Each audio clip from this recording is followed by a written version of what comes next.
chọn ra trong đầu đó là một ra thì kia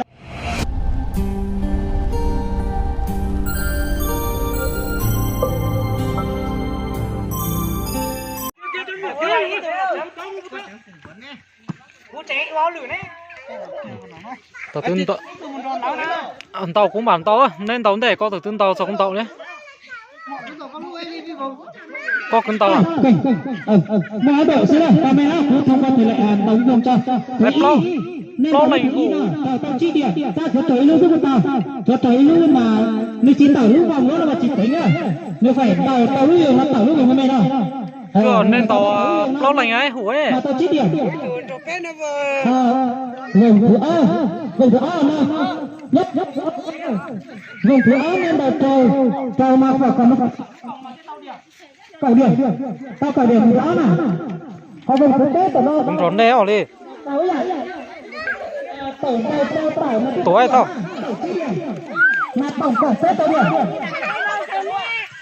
lưu một cái lắm cái này là cái gì cái lưu rồi này là cái đi tờ chi này rồi hả con này là cái đấy à ý chỉ từ bằng tàng tàng này bắt đầu cho tại lại cho người lên còn màn tao chỉ thấy xẻ nữa tao chỉ thấy xẻ mà nên tao cho tao đấy hạt cho tao nước lòng thôi cái nào tao cả ta cái đầu tiên tao cả ta dạ chào ơi đây ơi linh chỉ cánh bì nhá đội 1 đã được 5 điểm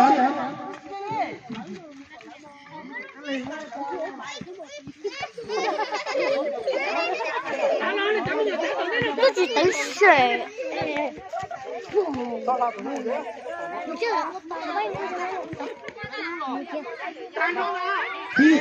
đảo qua cà phê luôn đi cà phê luôn đảo qua cà phê luôn này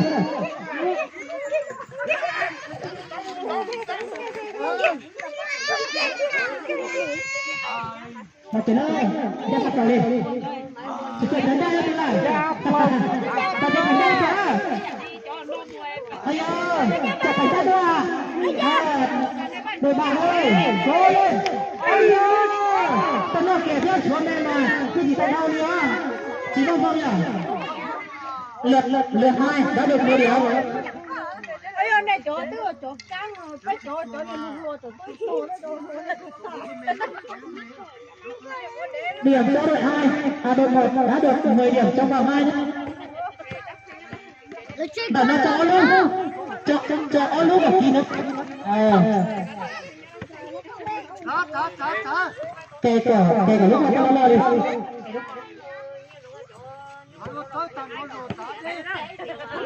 alo chấm có nhập tới thì tôi luôn luôn đồ đen rồi bây giờ tao tới đây tao nghĩa là đời à chưa cắn ra cho tôi đó ra tao lao chưa tôi từng ra đây đó nên giờ nó còn lòng chó đó đây còn lòng chó chỉ to là đội 1 đã mất điểm vượt vòng 3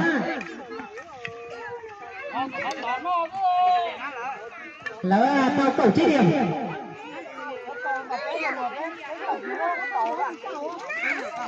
mà tên lượt tổng điểm kìa chỉ cho muốn làm bộ tôi bảo bốn cái đầu bốn truyền cái đầu bốn đá này lúc nào mỗi lượt tổng điểm kìa đây cùng danh kìa này để xíu kìa cái nào đấy chỉ tao bốn điểm lấy truyền này tôi mà cho con nhảy tôi cũng muốn thế chỉ ở bốn truyền mà tổ năm bốn rồi con mà lấy những con nhảy sẽ linh lớn lỗi được rồi nuôi tên này nuôi tên này thì con này tên này anh trai này nó tu đợt chết cha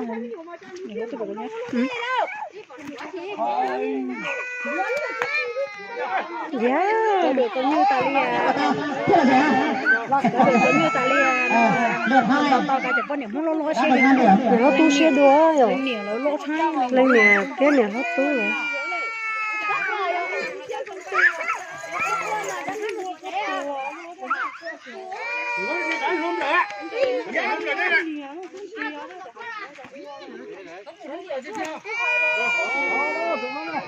Anh ơi.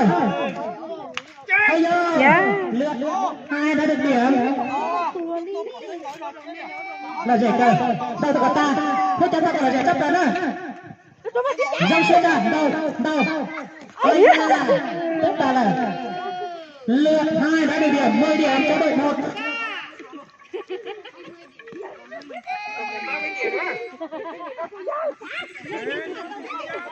Đội 1 đã được 30 điểm.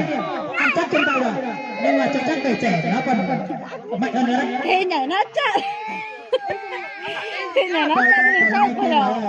Ủa rồi sao thầy dùng cái thứ mùi tàu kế kìa. Có thể dùng nhiều.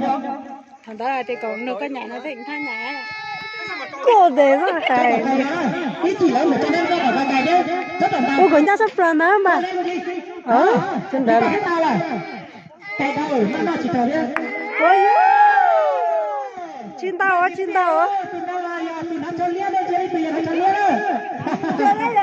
Anh nhớ đi một bùa á. Ủa chị hả anh ấy thường nó hỏi nè. Người ta hỏi cho một bùa á, lấy cái tay hỏi đi. Tháo à.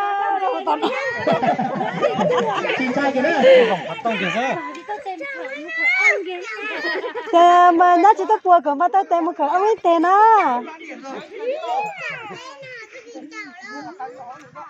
Cho nó in lượt xem. Y rằng bé lử. Bây giờ dây xíu để tiền. Bao. Đi nó chỉ trầu thế mà. Ơi da, vậy tao một bùa thế đó. Ra tập này đó. Lượt no. Bao chi điểm. Lượt no 3. Mà bảo ấy là nó trời thì hoàn tàu nên trời à. Mấy cái đó tổng non nên nó ra phải nó ra cái gì đấy. Đấy chỉ biết cùng con này. Cho nó. Với chứ mình tua sao? Ba đây là tiêu có tầm vòng có đó lấy xí giòn gì đó.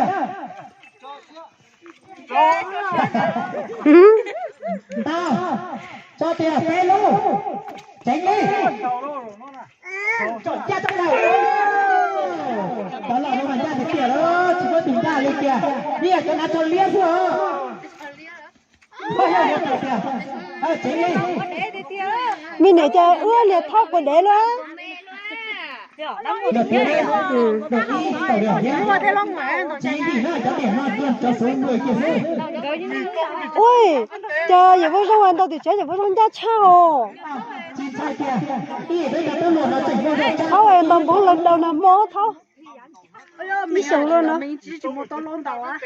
Nằm mơ nữa cũng tàu kia thôi rồi nằm mơ chỉ mình thấy tôi nói lần tàu nằm mơ này nè. Bây giờ tao sẽ ta đi. Bây giờ này tao xin mà. Chỉ cần nó vào của cha cha nữa. Nghe luôn kìa. Ai nhờ, chứ tụi ta sắp được đó. Nên chia ra lên cho ta kìa. Ta là thế tụi ta sắp được. Tao biết đâu. Cho nó vào lên đó. Lên tàu lên đó. Có mà. Cháy, anh chú kiếm tao. Nó chỉ đánh nghe. Cho nó chứ. Giờ tiền lên cho ta nữa đi. Bảo có quỹ tao đi làm cho mình có mà là cứ tính đâu. Mà nên để chỉ con tao mà nó phải cho được chứ. Chỉ nhận đỡ mà lấy cái tấn rồi chứ. Cắt cho nó luôn rồi. Vậy nên là nó có. Bây giờ con này tê sót trong lì à? Không tiền tiền đi.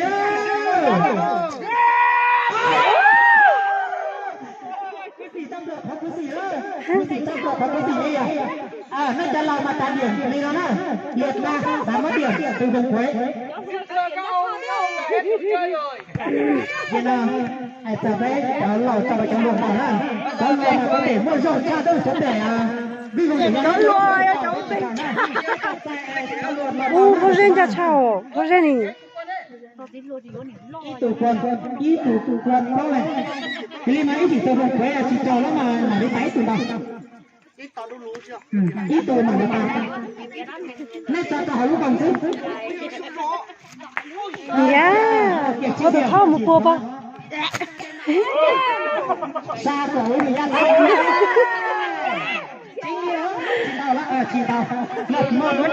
chỉ lấy cái tàu điện nọ để tàu.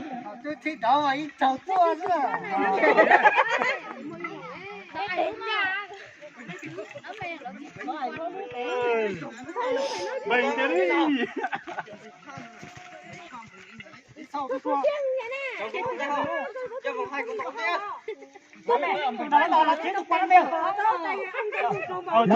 Chưa nên nó cứ rồi nhát tù nhát mà một khởi nhát tù à luôn nào bên luôn chỉ sợ là nằm mù người ta lấy trả hay đấy thì sợ là người ta thả đi nó bao từ nó thì thôi chỉ biết cho một thả lại đi giờ nó đi thả lại cho một thả lại đi chỉ thả lại nữa ôi giời chọn phải nhanh chứ mà chọn ra đi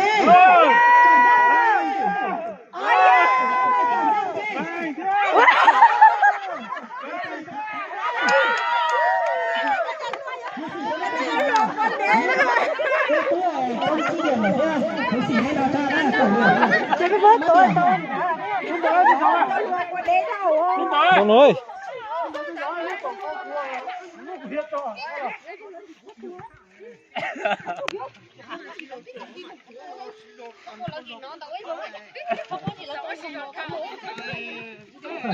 cái chỗ này lúc chủ sát lại cho nó cái này xí rầm tao vật tài như lúc chỉ gì nào xí rầm tao vật tài như lúc chỉ gì kia này tao chỉ á nên tao cho bác tao tao tao bu mà nên đi tao nó cơ hội nhanh nữa tao cho luôn cho nhanh ra rồi đâu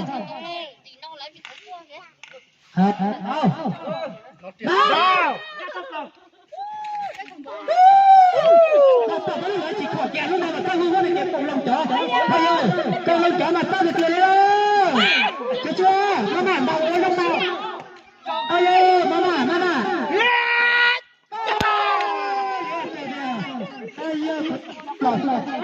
mất tiền Lên cha nữa.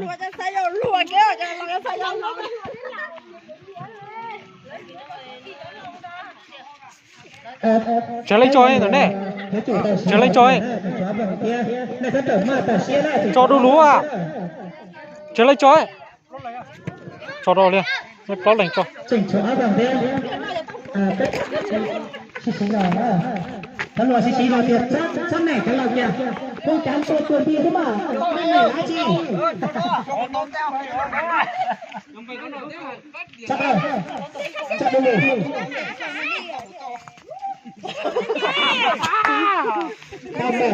nào tiền mau vào ta nào tiền là tao vào xí tên vào xí tên tao tên đây cái đấy đội 2 đã được 5 điểm cho vòng 1. Cái điểm câu ấy. Lấy này có lời là điểm sẽ là đó là trong khẩu điểm á. Nè. Đó là xin lỗi mà lời. Có tao 9 điểm nữa.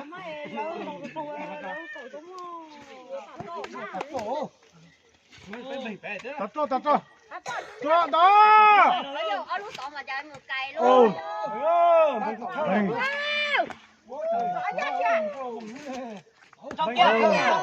Xin mua cái làm đây. Ừ.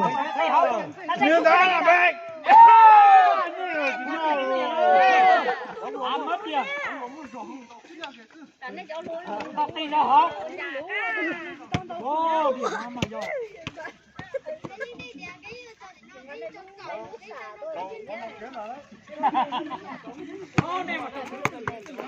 Lúc lúa nó chả lúc pin yếu rồi.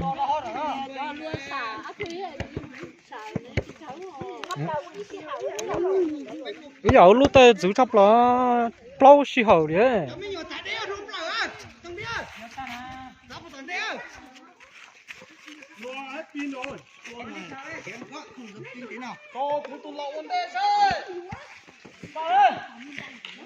Đâu còn ra tiếp kia đâu.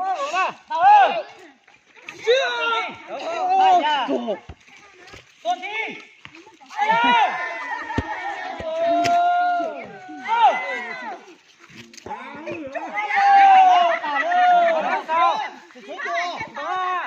Đó à? Đó cho cô rồi. Cho đuổi con trên tàu luôn. Ôi, cho con tàu con ra. Cho con lên mình nhảy. Cho con cái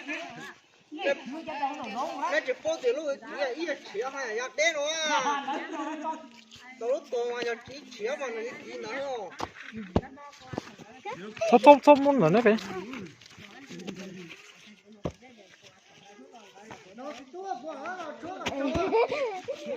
cái trâu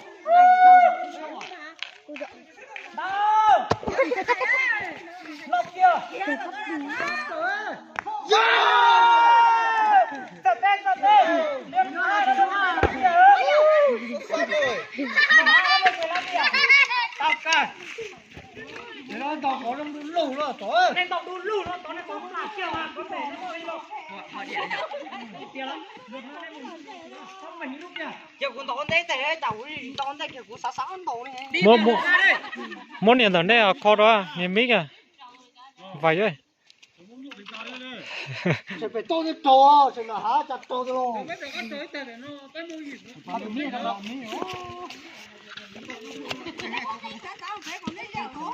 chỉ một miếng cái quả rồi thì mua này cái quả rồi cho này không thích ý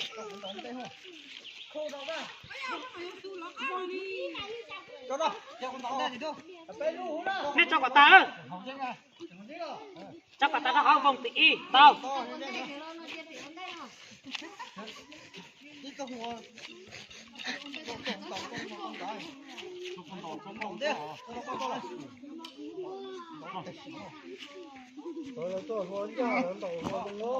đâu hai gia chị nó tao đu luôn có sự tê tao có sự tê chốt cho đi kìa à linh này quá cái là trâu rồi có đi kìa rồi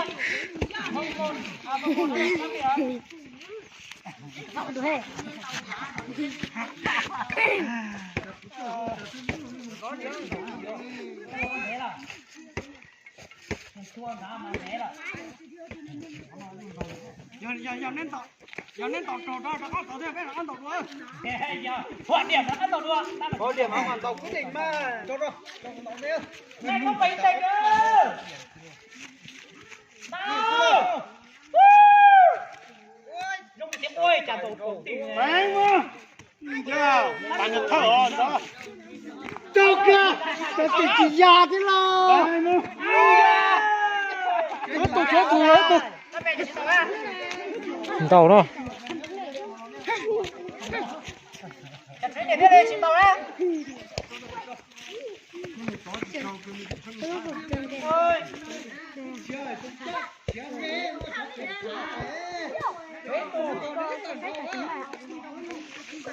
à tụi con mà tải nước đâu á tải nước đâu á chưa vô cho rồi cho nó chuyển tới chuyển bên khác mấy con mà không tè leo vậy mà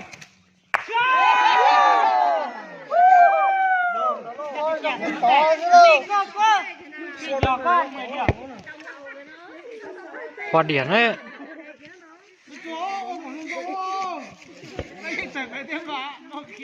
nên giờ tại bé mà nó dây kiều này nó có đâu kia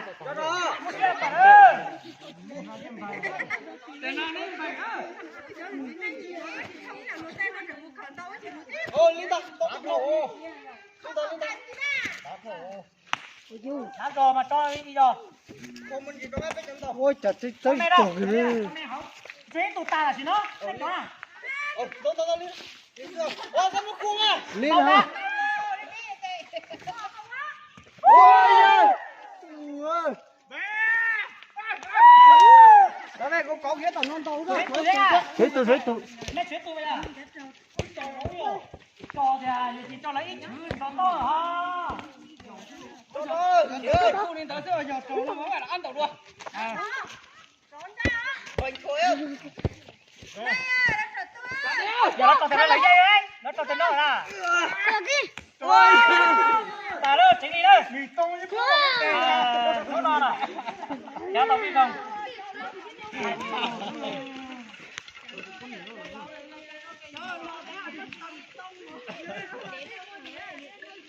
rồi hoa điển mà nằmนั่นเดี๋ยวหน่อ giờ yên kia tóm lại yên kia ta ไปยังตัวไปยังชา giờ yên tóm lại yên kia ta đấy thì đi tàu đấy năm điểm